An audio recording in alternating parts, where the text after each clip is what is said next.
धनेश्वर महादेव मंदिर हे प्राचीन शिवाने चिंचवड गावामध्ये आहे। या ठिकाणी मोरे गोसावींनी तपश्चर्या केलेली आहे आणि चापेकर बंधूंनी रॅनचा जो वध झाला त्याचा शपथविधी या मंदिरामध्ये घेतलाय असं आख्यायिका आहे।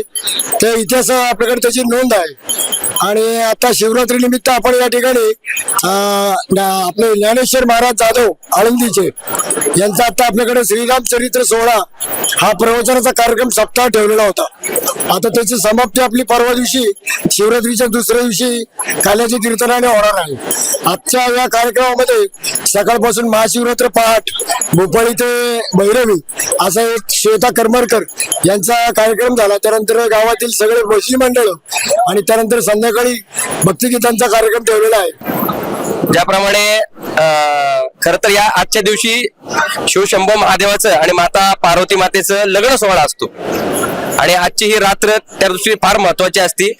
काल रात्रीपासून आज लोक दर्शनाचा जास्तीत जास्त आजच्या दिवसाला फार महत्व देतात। शिवशंभो महादेवाची आजच्या दिवशी अखंड कृपा शिवतत्व हे पृथ्वीवर जास्त प्रमाणात असतं, त्यामुळे जास्तीत जास्त लोक आजच्या दिवशी दर्शन घेऊन अभिषेक करून जास्तीत जास्त नामस्मरण करून या ठिकाणी दर्शनासाठी असतात या ठिकाणी।